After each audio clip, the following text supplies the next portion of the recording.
No! No! Why? Oh, this is just sad. What happened here? They're broken! They're worthless! How can I pay Timmy's medical bills? No! How am I ever gonna send him to clown college? Get a hold of yourself, man! Look, every drummer breaks cymbals from time to time, but you don't have to do this. You mean there's a way out of this existential despair? No, this should not lead you into a pit of despair. Come on, sit down, drink some water. Let me tell you what we can do about our broken cymbals. I've been playing drums for a really long time, which means I've broken a lot of cymbals over the years. In the beginning, it was the only option I had. I didn't have a job, I didn't have money, so I played a lot of broken cymbals because I couldn't afford to replace them.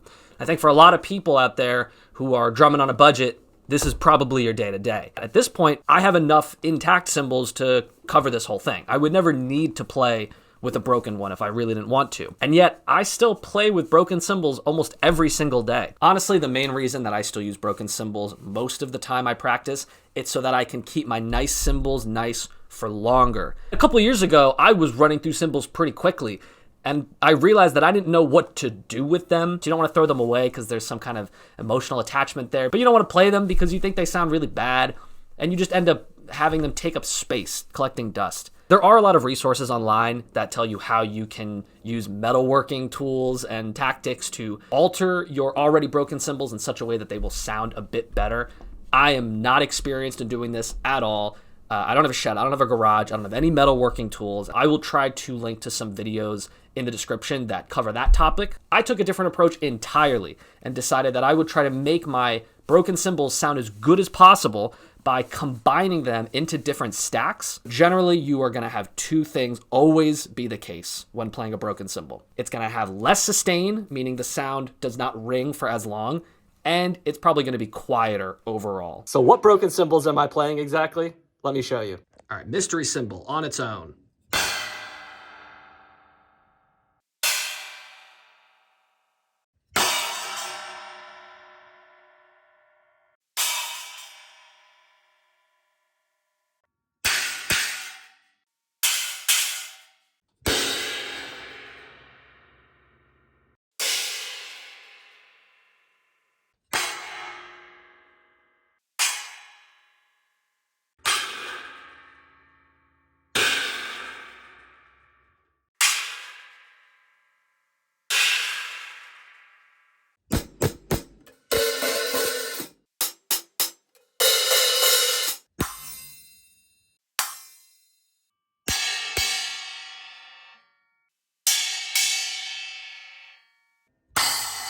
Yeah, there you go. This is fine. Yeah, there you go.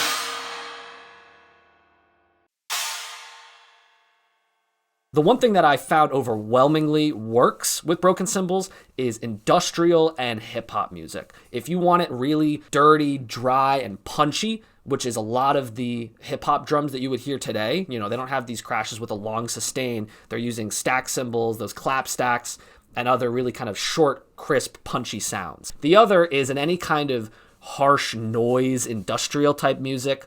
Again, even like a broken china, it's not gonna ring out as long, but you can still get a really interesting tone out of it. But in the case of today's video, I wanted to show you just how good you can make broken cymbals sound with some creative stacking, some interesting musical choices and composition, and just by really having a lot of fun wailing them because you don't have to be worried about breaking them again. In this drum solo, I'm not playing to any music and it is also completely improvised, but I wanted to go for a more punchy, industrial, you know, clangy, harsh noise, metal, hip-hop kind of fusion industrial style. I don't know. It's a drum solo at the end of the day, but you'll notice compared to some other ones I've put up in the past, it's going to be a little bit less jazzy. It's going to be a little less slow and washy with that kind of ambience getting all over everything. If I'm hitting the cymbal, I'm trying to make it quick.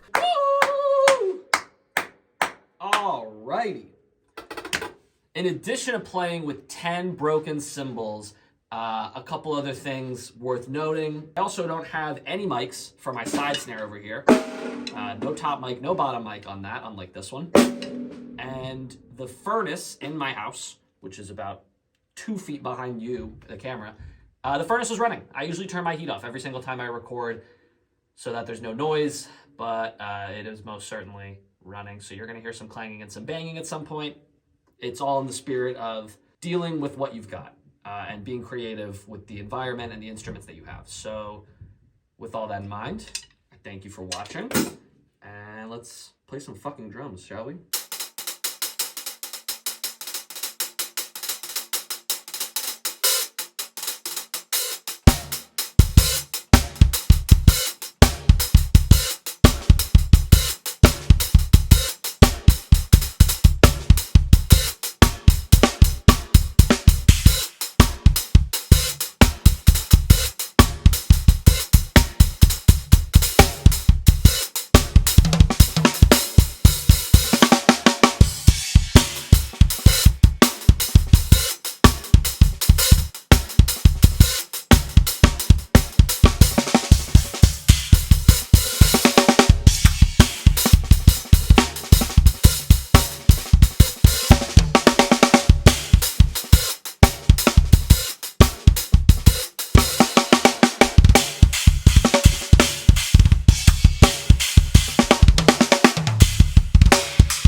At the end of the day, I think that you should use any broken gear to kind of flex your creative muscle and decide, okay, if this doesn't sound the way it used to, how can I make this new sound a bit better? Or how can I use that sound as is in a musical context to give me some kind of thing that I didn't have before in my repertoire? Full disclosure, nobody was harmed in the making of this video. I was consensually slapped by my wife on camera for your enjoyment. Maddie gets a big producer and directing credit on this one, as well as acting in the form of her right arm. So thank you.